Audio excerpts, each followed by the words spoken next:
Graças e paz, família da fé, estamos aqui com mais uma mensagem, mais um tema importante para nós considerarmos.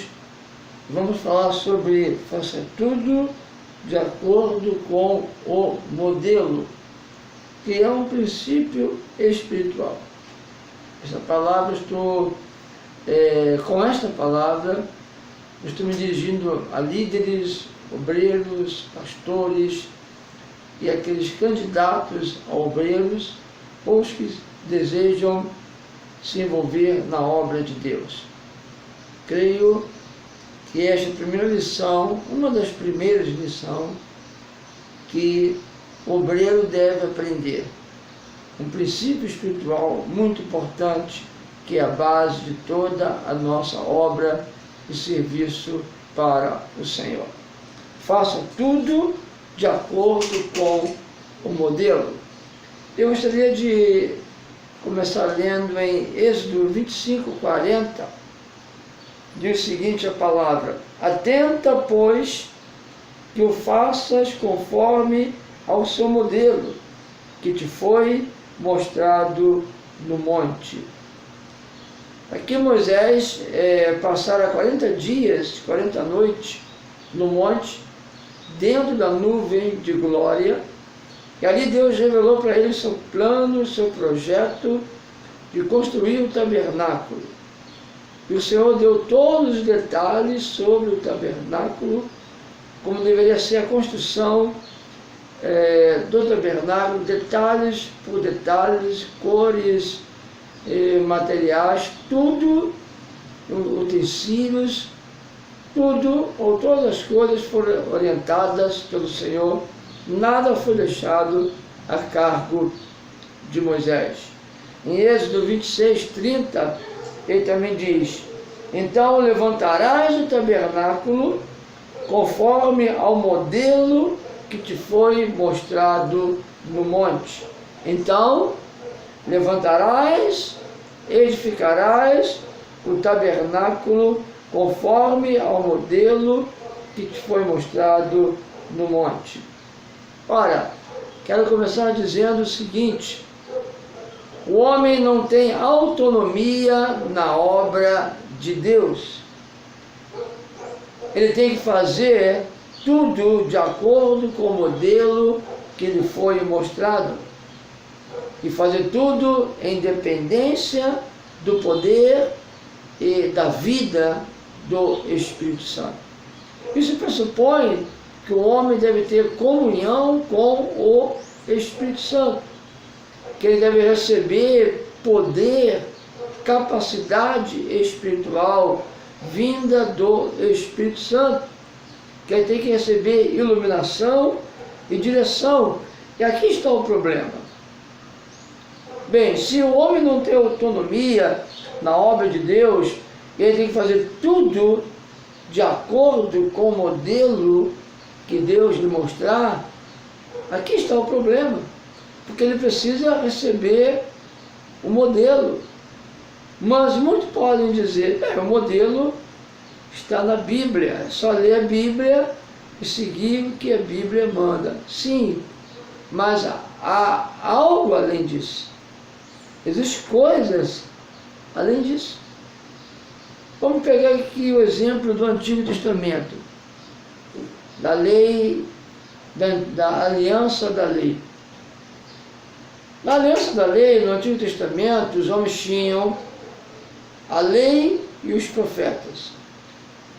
Eles tinham a lei escrita que regulava a vida deles, a vida do obreiro, do sacerdote. Lá no livro dedicado aos Levíticos, tinha ali as ordenanças, as ordens. Então, em suma, o povo estava debaixo da lei. Mas em relação às coisas específicas, para onde me mudar, com quem casar, devo comprar ou vender, o que devo fazer, as orientações do dia a dia, com quem eles buscavam, de quem eles recebiam a orientação do dia a dia, dos profetas. Tinha a lei que regulava que regulamentava a vida do povo de Israel, a vida social, a vida política, econômica, espiritual. Tinha ali a Constituição, o Pentateuco, dada por Deus através de Moisés. E também tinha os profetas, homens ungidos por Deus, homens em que estava a presença e a unção do Espírito Santo. Podemos lembrar aqui de um profeta tremendo, profeta poderoso, Eliseu, que tinha um dom de palavra de conhecimento, de revelação, de discernimento espiritual tremendo, que Deus falava com Eliseu coisas específicas sobre a vida das pessoas. Então as pessoas iam até o profeta para receber direção para a vida delas. E hoje, na Nova Aliança, como funciona? Hoje temos a palavra de Jesus, temos os seus ensinamentos no Evangelho, temos a palavra apostólica, a direção, as orientações, os ensinamentos dos apóstolos para a igreja. Então temos ali a palavra escrita, temos a direção escrita, mas nas coisas específicas, como saberemos se Deus quer que eu faça agora esta obra? Se Deus quer saber se Deus quer que eu me mude de local, que eu viaje, que eu vá para outro país, se Ele me quer como pastor, como pregador, como missionário, devo abrir essa congregação ou não, devo ordenar esse homem ou não? Como saber das coisas específicas da obra de Deus? Como saber o plano, a vontade, o propósito de Deus especificamente para a minha vida? Eu preciso receber o modelo do Senhor, o modelo, a sua direção para mim.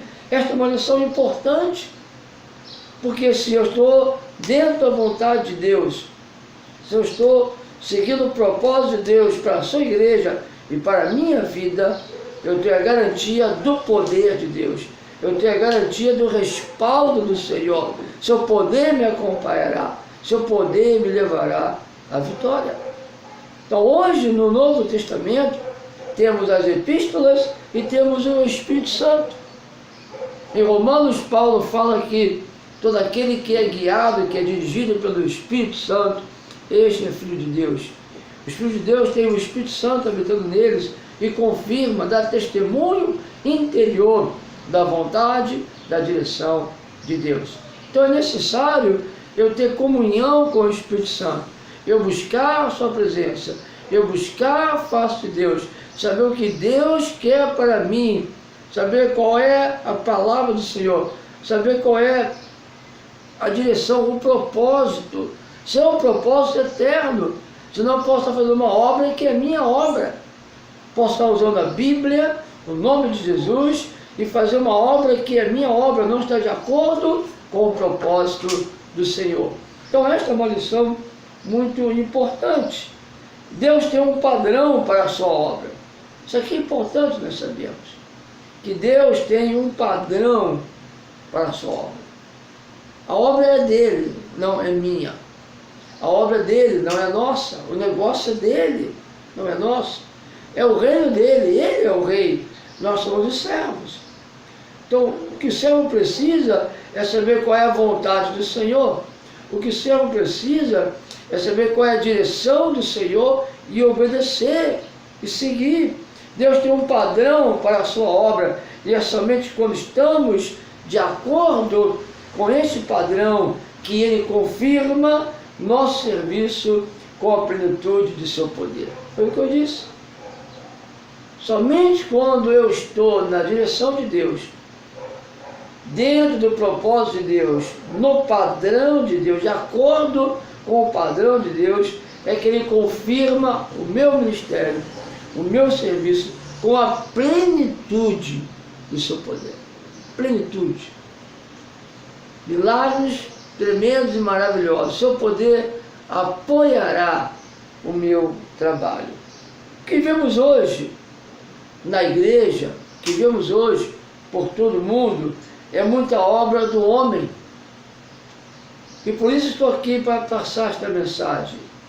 Há uma preocupação no meu coração e uma tristeza no meu coração.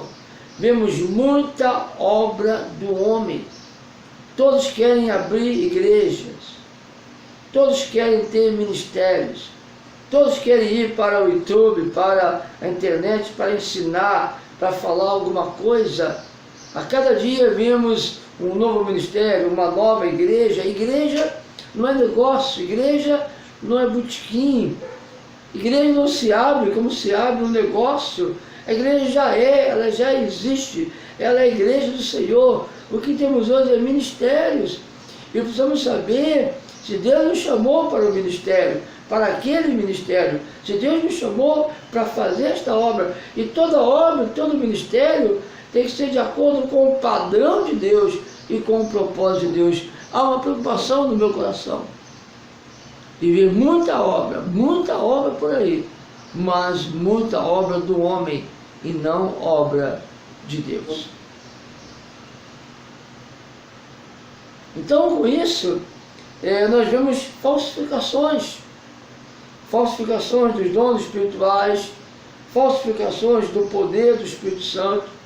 Vemos um falso avivamento, não há cura, pessoas estão chegando, há um movimento, há uma multidão, mas não é avivamento.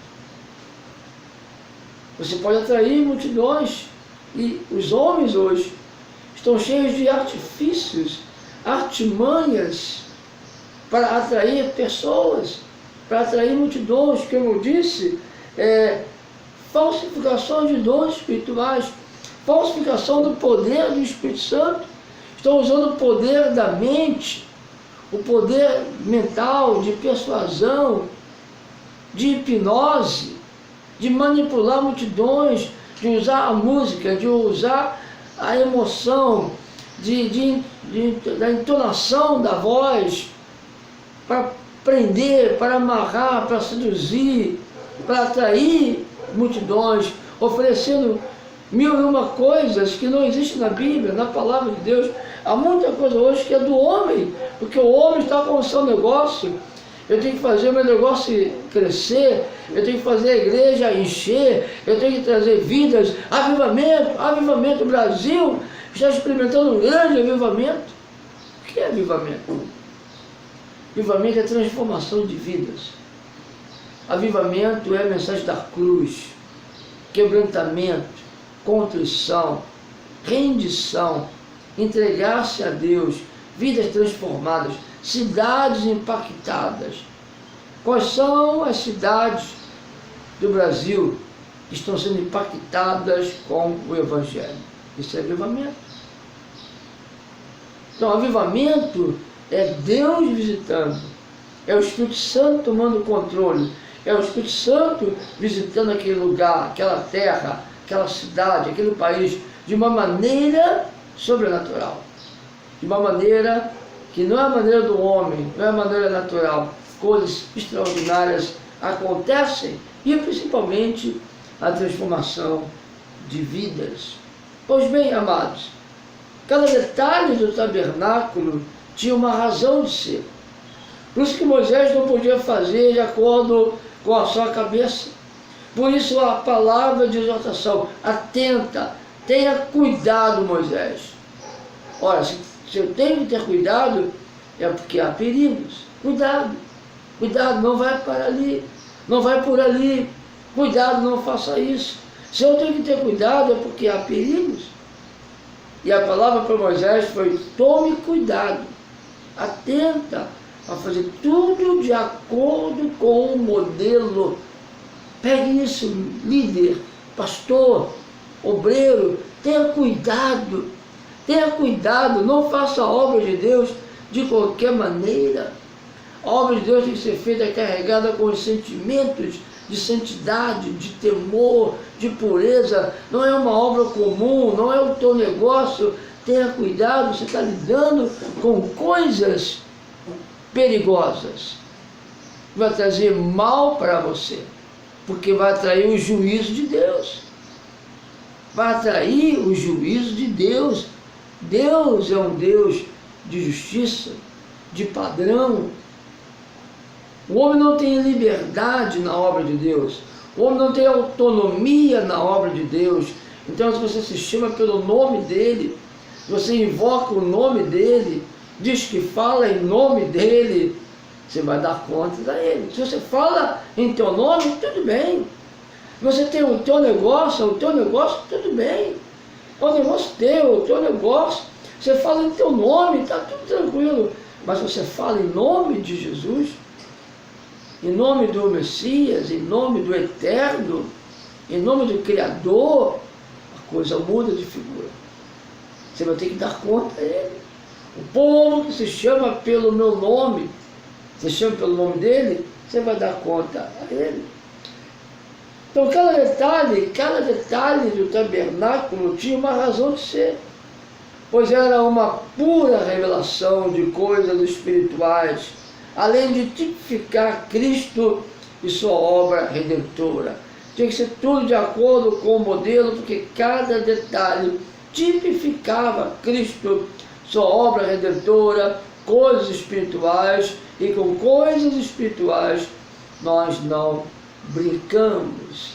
Por isso precisamos fazer tudo de acordo com o modelo, ter a direção do Espírito Santo, ter a sua voz, a voz do Espírito, comunhão com Ele, buscá-lo de todo o coração para agradá-lo, não buscar honra de homens, não buscar fama, não buscar dinheiro. Não é um negócio, não é o teu negócio. Obra de Deus não é o teu negócio, igreja não é o teu negócio. Há perigos aqui, há perigos, e precisamos ser cuidadosos. Há um texto aqui escrito por Atmani, que eu gostaria de ler para vocês. Atmani foi um grande líder do século passado, um grande líder chinês, ficou 20 anos preso em cadeia comunista por causa da pregação do Evangelho. Ele diz aqui sobre o serviço dos sacerdotes. Eu quero ler sobre esse texto porque traz luz sobre aquilo que eu estou falando em relação a este princípio espiritual. Ele diz: no tempo do Antigo Testamento, antes do sacerdote entrar no lugar santo para servir, primeiro tinha de passar pelo altar para ali oferecer sacrifício por seus pecados. Então, cuidado. Você está pisando em terreno sagrado. Você está pisando em terreno perigoso. Cuidado. Primeiramente, oferecer sacrifício por seus pecados. Depois ia à bacia para lavar com água suas impurezas. Somente depois disto ele podia entrar no lugar santo. Ele não entrava no lugar santo de qualquer maneira. Ele tinha precauções. Não podemos entrar na obra de Deus, fazer a obra de Deus de qualquer maneira. Os nossos pensamentos, as nossas ideias, as nossas estratégias, achando que a igreja nossa, que é um negócio nosso. Amém, amado? Isso é muito importante. Então, somente depois disto, ele podia entrar no lugar santo. Todos os objetos do lugar santo eram feitos de ouro. Por isso, a orientação, Moisés faça tudo de acordo com o modelo. Então, tudo no lugar santo tinha que ser feito de ouro. Tinha uma razão para isso. Tinha um porquê. Eram tão brilhantes que o mero contato dos dedos do sacerdote deixavam ali suas impressões digitais. Ora, tudo isto não teria importância alguma para o que não tinha intenção de vir a servir no lugar santo. Mas, ele diz, uma vez que o sacerdote entrava para servir no lugar santo, imediatamente sua imagem real se revelava.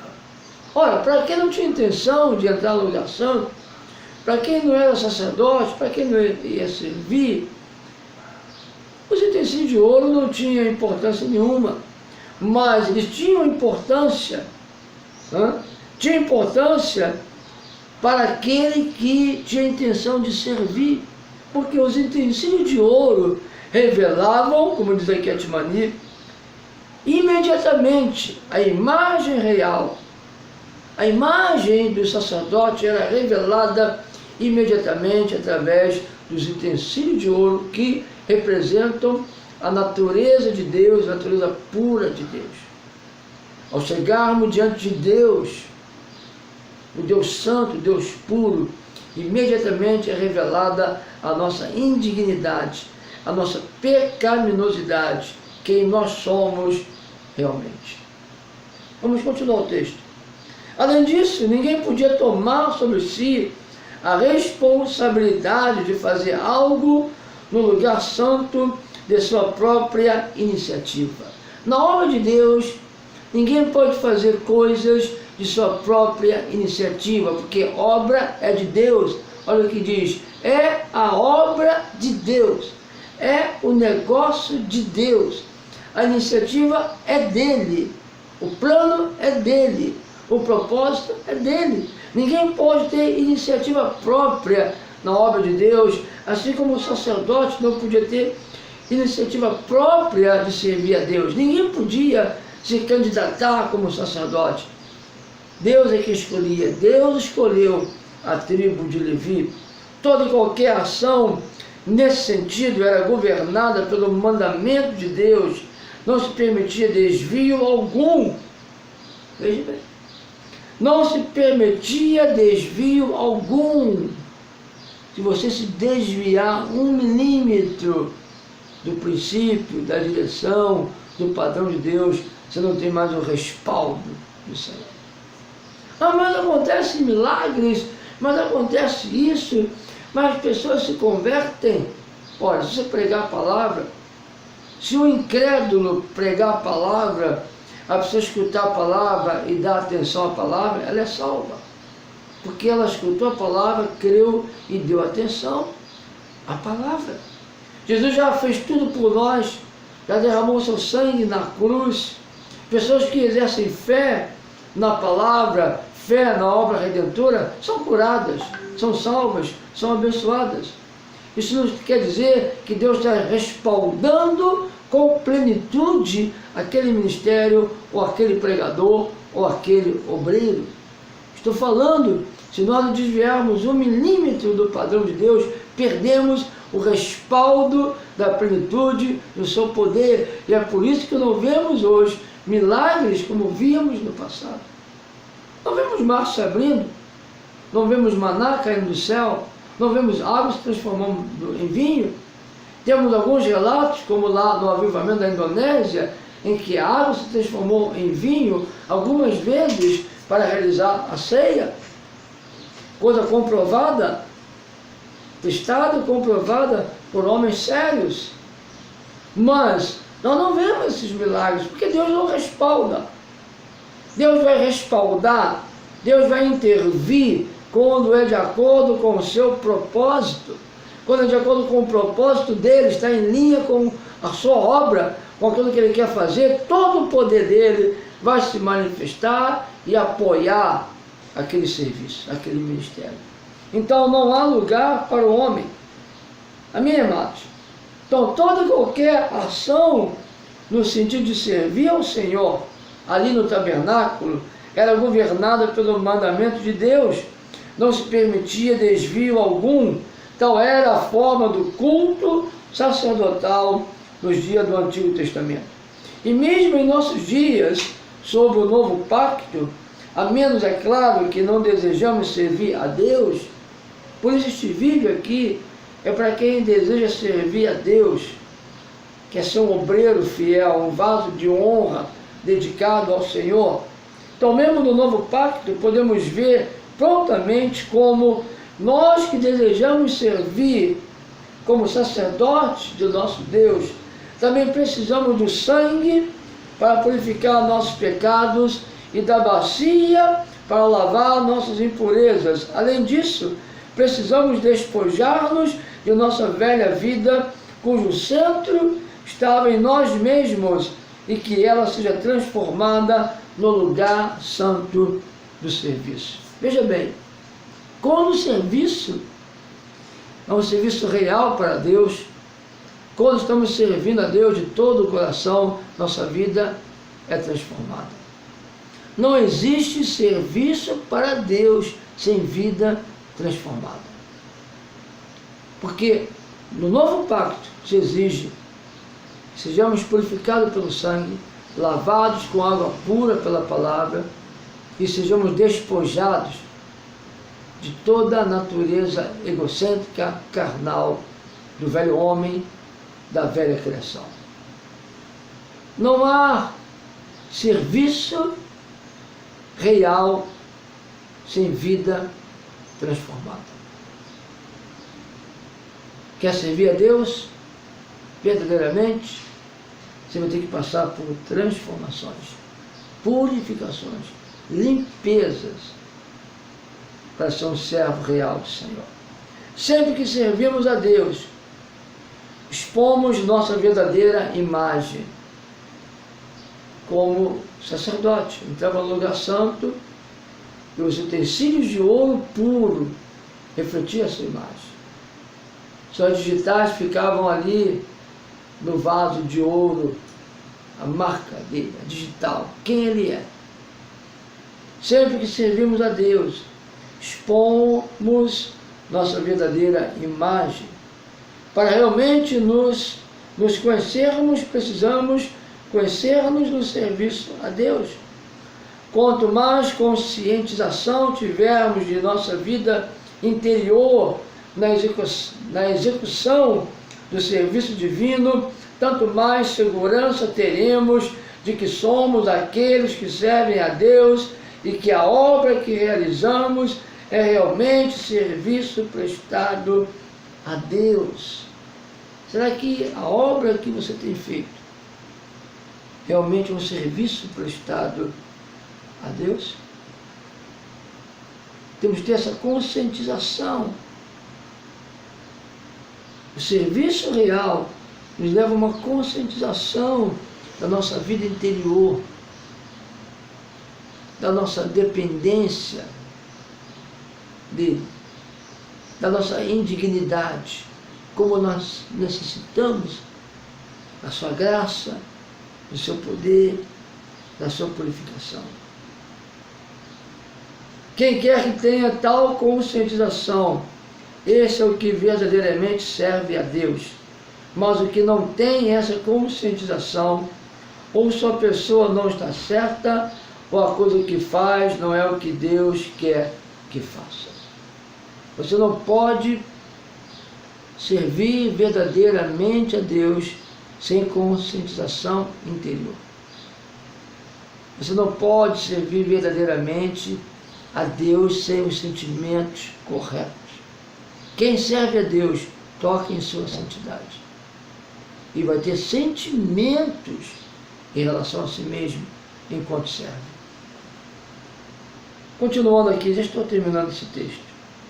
Se não tiver conscientização das fraquezas e fracassos próprios, é prova suficiente de que não é uma pessoa que serve a Deus e que a obra que realiza não é serviço a Deus. Como eu disse, há muita obra aí que é obra do homem, não é obra de Deus. O homem está servindo a ele mesmo e não a Deus. A pessoa que realmente serve ao Senhor é cheia de tais sentimentos, sempre que toca o serviço. Como o sacerdote no tabernáculo de antigamente, que servia a Deus, terá seus pecados expostos no altar, sua impureza revelada na bacia, e seu próprio ser revelado no lugar santo. Sacerdote para servir, sua impureza era revelada no altar. Ali no altar, ele tinha que ir no altar para primeiro sacrificar pelos seus pecados eram revelados no altar. A sua impureza, as mãos, os pés, tinham que ser lavados na bacia de cobre, ali na água pura. E seu próprio ser era revelado dentro do lugar santo. Ao servir a Deus e perceber seus pecados, você tem necessidade do sangue purificador. Só serve verdadeiramente a Deus quem vê a necessidade de ser purificado pelo sangue de Jesus. Quem está diante dele em dependência, em quebrantamento, que não confia na carne, não está seguindo suas ideias, seus planos, suas estratégias, mas está em comunhão com o Espírito Santo e recebendo poder do alto. A vida fluindo, e essa vida que flui, e esse poder que reveste, atrai pessoas. Se o Espírito Santo está dominando, se o Espírito Santo está à frente, se o poder de Deus, se a plenitude do poder de Deus está respaldando a nossa obra, o Espírito atrai as vidas. O Espírito Santo traz pessoas. Ele opera maravilhosamente. Não são estratégias, não são planos, ideias, mas a manifestação do Espírito, a vida e o poder do Espírito Santo é que faz a verdadeira obra de Deus. Quando perceber que está manchado de impurezas, necessita lavar-se com água. E quando entrar ainda mais no lugar santo do serviço, reconhecerá claramente que você, como pessoa, não pode tocar o que é santo. Você, como pessoa, não pode tocar o que é santo. Eu vou repetir. Ele está falando sobre ele aqui, Atimani, está falando sobre o serviço dos sacerdotes no lugar santo. E ele diz, e quando entrar ainda mais no lugar santo do serviço, reconhecerá claramente que você, como pessoa, não pode tocar o que é santo. Os sacerdotes não podiam, por eles mesmos, como pessoas, ou porque eram sacerdotes, tocar o lugar santo. Como muitos dizem, eu sou obreiro, eu sou diácono, eu sou pastor, eu sou bispo, eu sou apóstolo. Não. Eles não podiam entrar sem sangue. Eles não podiam entrar sem a água purificadora da bacia. Lá dentro era revelada a natureza deles. Eles entravam com temor e temor, confiando no sangue e na água pura, confiando na obediência aos mandamentos litúrgicos para não serem repreendidos, fulminados, mortos. Quando nós adentramos o serviço de Deus, o verdadeiro serviço de Deus, nós fazemos esse serviço com temor e tremor. Paulo falou isso. Estive no meio de vós com temor e tremor. Ele não estava lá fazendo uma palestra de motivacional. Ele não estava lá para comer e beber, vamos comer, vamos beber, ou qualquer outra atividade. Era